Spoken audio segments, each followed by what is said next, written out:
वही द्वारिका के समीप में दो भाई रहते थे। एक का नाम था सत्राजित और उसके छोटे भाई का नाम था प्रसेनजित। सत्राजित भगवान सूर्य का परम भक्त था। ये कथा श्रीमद् भागवत महापुराण में तो है ही, श्रीमद् देवी भागवत महापुराण में भी ये कथा वर्णित है।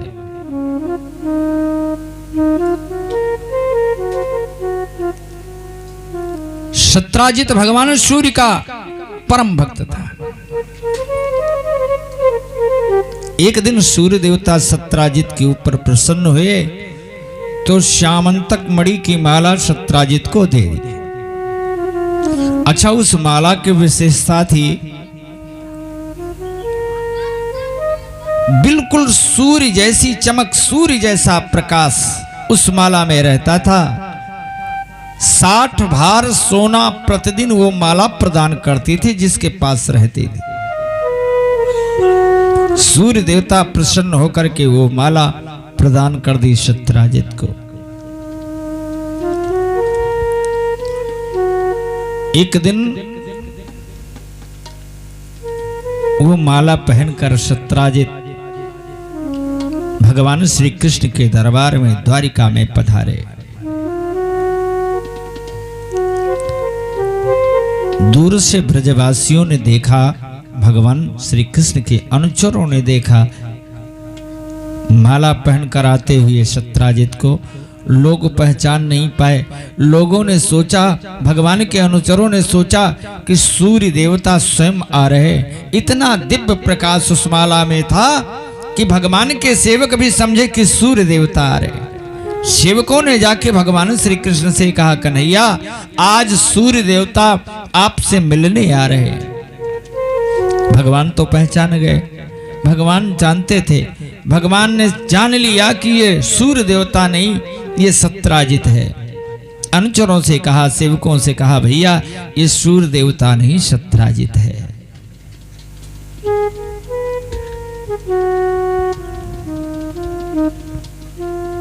सत्राजित आया भगवान के दरबार में, भगवान ने बैठाया। कुशल समाचार होने लगा। एक ग्वाले ने, भगवान श्री कृष्ण के मित्र ने सत्राजित से कह दिया, सत्राजित ये माला बड़ी सुंदर है, ये माला भगवान श्री कृष्ण को बड़ी अच्छी लगेगी, ये भगवान को दे दो। सत्राजित नकार गया, नहीं नहीं ये माला मैं नहीं दूंगा। कितना बढ़िया संकेत है। देखो वस्तुएं तो सब भगवान की है ना, जो भी कुछ है सब भगवान का है। क्या है अपना? सब कुछ भगवान का है। हम लोग केवल अपना मान बैठे हैं, बस हमारा है नहीं। अच्छा ये पूछा जाए आपसे कि ये जगह किसकी है, जमीन किसकी है, तुरंत कह दो हमारी है। कह दोगे ना, तुरंत कहोगे मेरी है। यही तो मान बैठे हैं, हमारी है। लेकिन भैया जब हम नहीं थे तो ये जमीन थी, हम नहीं थे तब भी ये जमीन थी, जगह थी, तब किसकी थी? कहोगे हमारे बाप की थी। अच्छा जब तुम्हारे बाप नहीं थे तो किसकी थी? उनके बाप की थी। और चलते चलते अगर जड़ पर जाओ तो पता चले किसी के बाप की नहीं थी, ये भगवान की थी। बोलो शंकर भगवान की जय हो। ये किराए में सबको मिली है, उनसे उनको मिली, उनसे उनको मिली, आज हमें मिली है। हम नहीं रहेंगे तो हमारे बच्चों को मिल जाएगी। हम जितने दिन हैं हमको किराए में मिली है, रह लो, है नहीं हमारी। और हम लोग यही भूल कर जाते हैं कि किराए के मकान को भी हम अपना लेते हैं, अपना मान लेते हैं, इसीलिए दुखी हो जाते हैं। सारी वस्तुएं भगवान की हैं। हम लोग जो कुछ भगवान को चढ़ाने जाते हैं ना, भगवान की पूजा करने जाते हैं, एक कवि ने बड़ा सुंदर गाया है कि सब तो भगवान का बनाया हुआ है, भगवान को क्या चढ़ाऊं, हमारा बनाया हुआ क्या है। भगवान को जल लेकर जाते हो, शिव जी को एक लोटा चढ़ाने के लिए, कौन सा पानी तुमने बनाया है भाई? जो भगवान को चढ़ाओगे? अरे तो भगवान की ही बनाया हुआ, भगवान का ही बनाया हुआ जल है ना। दूध चढ़ाने जाते हो, कौन सा दूध चढ़ाओगे जो तुमने बनाया है? भगवान का ही निर्माण किया हुआ तो है। पुष्प चढ़ाते हो, फूल चढ़ाते हो, कौन सा फूल है जिसमें तुमने सुगंध डाला है? सुगंध डालने वाला भी तो परमात्मा ही है, फूल बनाने वाला तो परमात्मा ही है, सब तो भगवान की वस्तु है, कुछ अपना नहीं है। हम लोग जबरदस्ती पकड़े बैठे हैं। धन, परिवार, पैसा, घर, मकान, जमीन, जायदाद सब भगवान का है, अपना नहीं है। हम लोग जबरदस्ती अपना मान लेते हैं मेरा है, लेकिन है नहीं। गहराई से देखोगे तो नहीं है। और जो लोग अपना मान लेते हैं उसी में लिपट जाते हैं, वही लोग दुखी हो जाते हैं। संतों में और गृहस्थों में बस इतने अंतर है, संत जानते हैं, रहते हैं उसमें, लेकिन जानते हैं ये अपना नहीं है, और गृहस्थ जानते हैं मेरा है। बोलो शंकर भगवान की जय। बस इतने अंतर है। भगवान की वस्तु भगवान को दे देने में, भगवान को अर्पण कर देने में क्या दिक्कत है? भगवान के लिए कुछ करना पड़ जाए, चढ़ाना पड़ जाए, देना पड़ जाए, तो लोग बार बार, मैंने देखा है, मुट्ठी बांध के पैसा निकालेंगे फिर डबोट लेंगे। नहीं नहीं, भगवान के यहां मत चढ़ाओ। अरे ये भगवान की ही वस्तु है। आरती में तो गा लेंगे, तन मन धन सब तेरा, क्या लागे मेरा, तेरा तुझको अर्पण है, गाते हैं नहीं? लेकिन केवल मुंह से गाने से काम नहीं चलेगा, ये चीजें मन में आनी चाहिए, अंदर बैठनी चाहिए कि सब भगवान का है, सब भगवान का है। सत्राजित से कहा था अनुचरों ने कि ये भगवान को दे दो। सत्राजित अगर भगवान को दे दिया होता तो सारी समस्या का समाधान हो जाता, क्योंकि संसार की सारी वस्तुएं भगवान की है। रामायण में बढ़िया प्रसंग आता है। भरत जी से वशिष्ठ जी ने कहा, भरत तुम राजगद्दी ले लो। राम जी जंगल चले गए, जब तक वो जंगल में राज का कार्यभार संभालो। भरत जी ने कहा नहीं, कहा पिताजी ने तुमको राजगद्दी दी है, तुम्हें ले लेना चाहिए। भरत जी ने कहा पिताजी अपनी कोई वस्तु दिए होते तो मैं धारण कर लेता, पिताजी की बात मान लेता, लेकिन पिताजी ने तो अपनी कोई वस्तु दी नहीं हमको। अरे ये राजगद्दी भगवान की है, ये संपत्ति भगवान की है। संपत सब रघुपत करे आही, और भगवान की संपत्ति मुझे दिया है तो मुझे नहीं लेना चाहिए। कोई दूसरे की संपत्ति किसी को दे तो लेना चाहिए, कोई अपनी संपत्ति दे दे तो ले लो, लेकिन कोई दूसरे की संपत्ति देने लगे तो लेना ठीक नहीं है। भरत जी ने नहीं लिया राजगद्दी। भरत जी जानते हैं ये अपना नहीं है, ये भगवान का है। नहीं दिया सत्राजित ने, चला गया सत्राजित।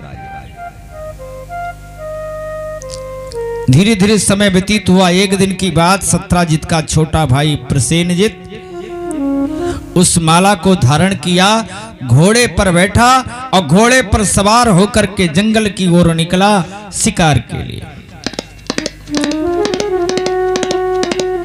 जंगल में गया, एक शेर से मुलाकात हो गई प्रसेनजित की। शेर ने प्रसेनजित को मार डाला, घोड़े को मार डाला। माला, शेर, माला में दिव्य चमक थी, माला को शेर ने छीन लिया। शेर जब उस माले को लेकर चला, कुछ ही दूर गया था, एक भालू मिल गया, रिछ मिल गया, रिछ ने शेर को मार डाला, शेर से मुंह माला छीन। वो रिछ माला लेकर गया अपने कंदरा में, खोह में, सुरंग में, जहां रहता था पहाड़ों के नीचे सुरंग। उसके छोटे छोटे बच्चे थे, ले जाकर के माला अपने बच्चों को दे दिया। बच्चे तो खिलौना समझकर खेलने लगे। दिव्य प्रकाश था उसमें, पूरे कंदरा में, पूरे सुरंग में उजाला रहता था। बच्चे खेलते थे उस माला से। इधर जब प्रसेनजित बहुत दिन व्यतीत हो गया, नहीं आया, तो भैया सत्राजित इधर उधर कानाफूसी करना शुरू कर दिया।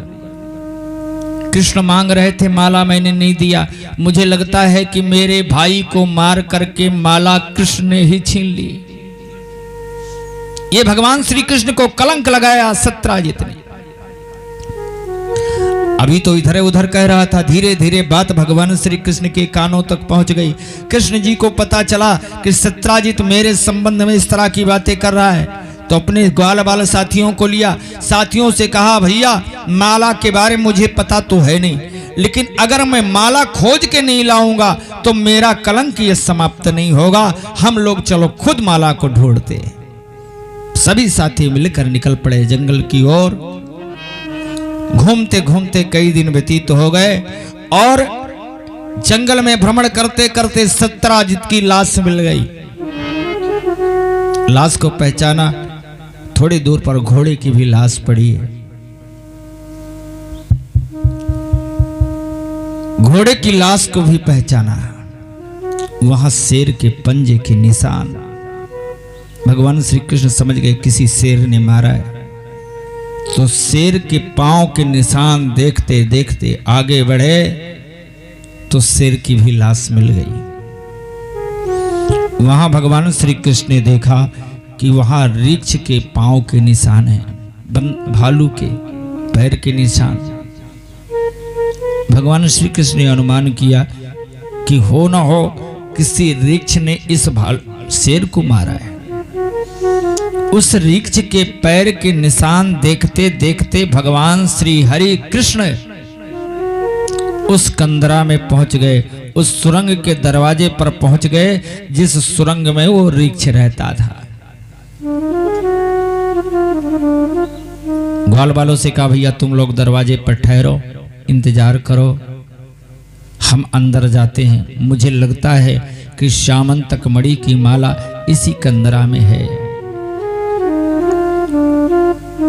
भगवान श्री कृष्ण अंदर गए। दिव्य प्रकाश पूरे कंदरा में, पूरे सुरंग में, सूर्य जैसा प्रकाश। भगवान श्री कृष्ण अब बिल्कुल कंफर्म हो गए कि माला यही है, श्यामंतक मणि की माला यही है। बिल्कुल कंदरा के लास्ट में पहुंचे तो भालू के बच्चे उस माला से खेल रहे थे। भगवान ने माला को देखा और भालू के बच्चों ने भगवान श्री कृष्ण को देखा। तो भालू के बच्चों ने कभी मानव देखा नहीं था, मनुष्य देखा नहीं था। भगवान श्री कृष्ण को देखकर बच्चे घबरा गए, जोर से चिल्लाए। जैसे बच्चे चिल्लाए, भालू सो रहा था कंदरा के कोने में, बच्चों की आवाज सुना तो दौड़ के आ गया, भगवान श्री कृष्ण पर झपट पड़ा। घोर युद्ध भगवान श्री कृष्ण का और उस रीछ का उस कंदरा के अंदर आरंभ हो गया। श्रीमद् भागवत महापुराण में वर्णन है कि 27 दिन तक लगातार रातों दिन उस रीछ का और भगवान श्री कृष्ण का युद्ध उस कंदरा के अंदर हुआ है। 27 दिन। देवी भागवत के अनुसार 28 दिन तक युद्ध हुआ है। दोनों में घोर युद्ध हुआ। बड़ा प्रयास किया रीछ ने, लेकिन भगवान श्री कृष्ण को हरा नहीं सका। समझ गया, हाथ जोड़ लिया रीछ ने और भगवान के चरण पकड़ लिए। जाने त्वाम सर्वभूतानां प्राणोजा सहोबलम। हाथ जोड़ लिया, पांव पकड़ लिया, प्रभु धन्य हो, अब मैं तुम्हें पहचान गया, लेकिन आपने इतना चोरी मुझसे क्यों किया? आप साक्षात परमात्मा है। भगवान श्री कृष्ण मुस्कुराए। भगवान कन्हैया ने कहा, तुझे कैसे पता मैं परमात्मा हूं? भालू ने कहा, महाराज भगवान के सिवा मुझे कोई हरा ही नहीं सकता। इतने दिन तक मुझसे युद्ध करने वाला केवल परमात्मा है और संसार का कोई वीर मुझे परास्त नहीं कर सकता। अब मैं समझ गया तुम परमात्मा हो, लेकिन ये तो बताओ यहां आने का उद्देश्य क्या है? जा त्वां सर्वभूतानां प्राण ओजासहो बलम् विष्णुं पुराण पुरुषं प्रभविष्णुं धीश्वरम। आप तो साक्षात परमात्मा है। अब मैं नहीं पहचान पाया महाराज, मेरी बुद्धि नहीं काम करी, लेकिन आप तो मुझे पहचान लेते कौन है? वो वृक्ष कोई और नहीं था, स्वयं जामवंत जी महाराज थे। और जामवंत भगवान के 3 अवतार में साथ रहे हैं। 3 अवतारों में जामवंत जी रहे भगवान के।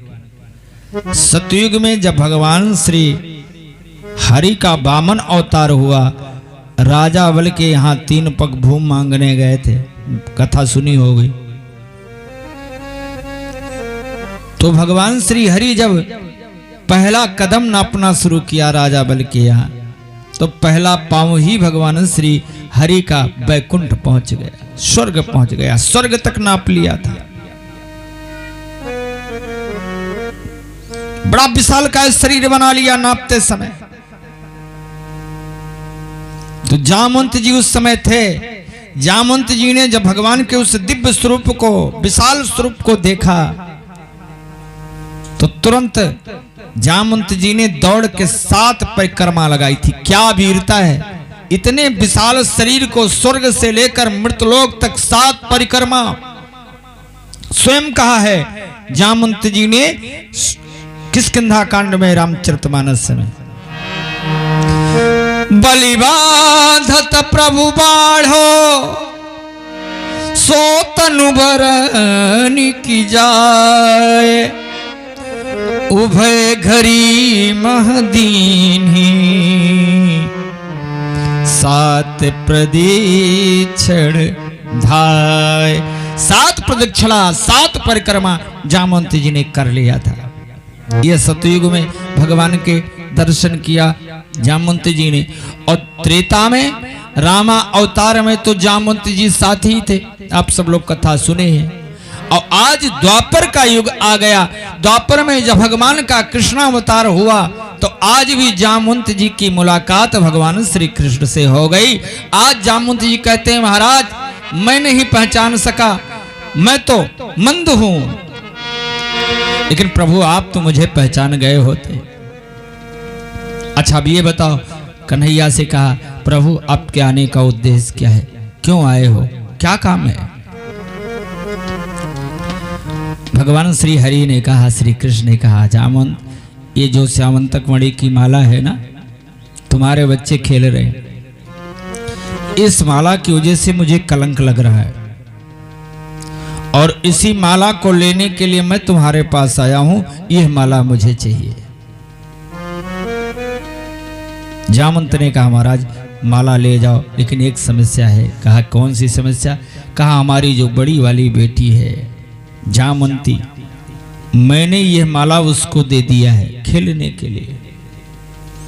अब आप बताओ महाराज, किसी को कोई वस्तु दान कर दो, बेटी को कोई वस्तु दे दो, दान कर दो, तो फिर वापस लेना चाहिए।